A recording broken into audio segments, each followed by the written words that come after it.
6ই April রবিবার সারা দেশের মতো পূর্ব বর্ধমান জেলার চন্দ্রপুর বাসস্ট্যান্ড এলাকাতেও ধুমধাম করে উদযাপিত হল রামনবমী। শুভ এই তিথি ভগবান শ্রীরামের জন্মতিথি হিসেবে পরিচিত। আর এই উপলক্ষে চন্দ্রপুরের বজরংবলী মন্দিরে আয়োজিত হয় বিশেষ পুজো ও পাঠ। এই বছর বজরংবলী পুজো নবম বর্ষে পদার্পণ করল। পুজোর আয়োজক বজরংবলী কমিটির তরফ থেকে ভক্তদের জন্য বিশেষ ভোগ বিতরণের ব্যবস্থা করা হয়। মন্দির প্রাঙ্গণে পোলাও, আলুর দম ও পায়েস সহ নানা প্রসাদ বিতরণ করা হয় উপস্থিত সকলের মধ্যে। স্থানীয় বাসিন্দারা ভক্তি ও শ্রদ্ধার সঙ্গে অংশগ্রহণ করেন এই মহতী আয়োজনে। পুজোকে কেন্দ্র করে চন্দ্রপুর বাসস্ট্যান্ড এলাকা ছিল উৎসব মুখর। আইন শৃঙ্খলা পরিস্থিতি সুনিশ্চিত করতে পুলিশ প্রশাসনের পক্ষ থেকে মোতায়েন করা হয়েছিল নিরাপত্তা ব্যবস্থা। সার্বিকভাবে উৎসবের আবহে চন্দ্রপুরের বজরংবলী মন্দির চত্বরে এক অপূর্ব মুক্তিময় পরিবেশের সৃষ্টি হয়। কি উপলক্ষে হচ্ছে তো বলুন। চন্দ্রপুর বাজারে রামনবমী উপলক্ষে বজরংবলী কি হয় পুজো উপলক্ষে? পুজো উপলক্ষে এখানে সারাদিন সকাল থেকে পুজোর আয়োজন করা হয়, সন্ধ্যার সময়তে শীতলের আয়োজন করা হয়, তারপরে কি দিনের বেলাতে আপনার দুপুরের বেলাতে মধ্যাহ্নভোজেরও কিছু আয়োজন করা হয়, মৎসব হয়। কেমন লাগে এই অনুষ্ঠানে অংশগ্রহণ করতে? খুবই আনন্দ লাগে। আর সকাল থেকে আজকের দিনটার জন্য অপেক্ষা করে থাকেন তো? হ্যাঁ, প্রত্যেক মঙ্গলবারই হয়, কিন্তু আজকের দিনটার জন্য সারা বছর পরেতে যখন হয় সবাই এই আনন্দ উপভোগ আরও বেশি করে করে। বাইরে থেকে লোকজন এসেছে? হ্যাঁ, আশেপাশের গ্রাম থেকে লোকজন এসেছে। আপনার নাম? আমার নাম পাপিয়া ধারা রায়। বাড়ি বলছে। আজকে চন্দ্রপুর বাজারে বজরংবলী পুজো হচ্ছে। আজ রামনবমী, ভীষণ আনন্দের দিন। সকাল 8টা থেকে এখানে জনগণের শেষ নেই, পুজো দিয়ে অনেক মানুষ এখান থেকে চলে গেছে, এখনও আছে। সন্ধ্যে পর্যন্ত আজকে ভিড় থাকবে।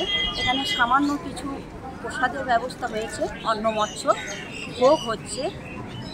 এবার মানুষ আসছে যাচ্ছে, প্রসাদ নেবে, খাবে, রাতে শীতল হবে, পুজো হবে। প্রতি মঙ্গলবার পুজো হয়, কিন্তু আজকের দিনটা যেন একটা স্পেশাল। আপনার নাম? আমি সোমা শান্তি। বাড়ি বলছি। আমাদের এখানে চন্দ্রপুর গ্রামে হনুমান মন্দিরে রামনবমী উপলক্ষে একটা বিশেষ উৎসব আমরা পালন করি। আমাদের এই এলাকার সমস্ত মানুষই আমাদের সঙ্গে আছে এবং এই সমস্ত পুজোগুলো যে আমাদের প্রত্যেক মঙ্গলবার পুজো হয়, সেই সমস্ত পুজোগুলো খুব নিষ্ঠার সঙ্গে সকলে এসে মিলিতভাবে এই কাজকর্মগুলো করে। আর আমাদের মন্দিরটা বিশেষ করে একদম পুরোপুরিভাবে দেখভাল যারা করে তাদের মধ্যে অন্যতম আমাদের মন্দির কমিটির সেক্রেটারি গোপীকান্ত মুখার্জি মহাশয়। গোপীকান্ত মুখার্জি মহাশয়ের অক্লান্ত পরিশ্রম আমাদের এই মন্দিরটা কিন্তু পরিচালিত। আজকে কী হচ্ছে? আজকে আমাদের একটা রামনবমী উপলক্ষে একটা পুজো, বিশেষ পুজো। সেই পুজো উপলক্ষে যেটা আমরা বার্ষিক অনুষ্ঠান করি, তার মধ্যে আমরা একটু মহোৎসব করি। আজকে আমাদের মেনুতে রয়েছে পোলাও, কাশ্মীরি আলুর দম এবং বলুন ভোগটা। এখানে আজকে যে সমস্ত ভোগ আমরা ভক্তগণকে নিবেদন করব, তার মধ্যে আছে তার মধ্যে পোলাও আছে, কাশ্মীরি আলুর দম আছে এবং পায়েস আছে।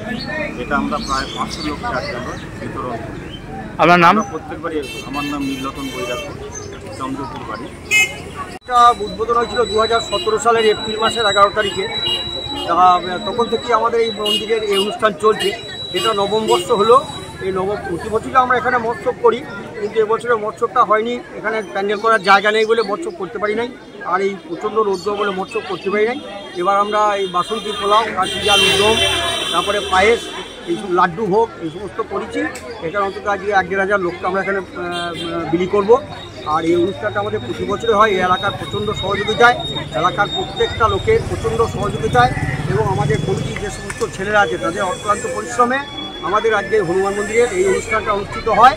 এবং এর জন্যে আমাদের এলাকার লোক, এই টোটাল সবগ্রাম পঞ্চায়েত এলাকার লোক এবং বাইরে থেকেও বহু লোক এখানে পুজো দিতে আসে। এমনকি দাইহাট, ওদিকে মেজিরি, এদিকে কুসুমগ্রাম, বহু জায়গা থেকে মন্তেশ্বর এখানে পুজো দিতে আসছে। আজকেও এসেছেন বাইরে থেকে প্রচুর লোক, সেটা আপনারা দেখেই বুঝতে পারছেন। এবং প্রত্যেকেই আমাদের এখানে হনুমান মন্দিরে প্রচণ্ড ভক্তি করে পুজো করে। এবং আজকে রামনবমী বলে আমরা এখানে একটা বিশেষ অনুষ্ঠান পালন করছি। এটা প্রতি বছরই করি। আপনার নাম? আমার নাম গোপীকান্ত মুখার্জি। এই হনুমান মন্দিরে আমি বেশিরভাগটাই থাকি। আপনার সেক্রেটারি? হ্যাঁ।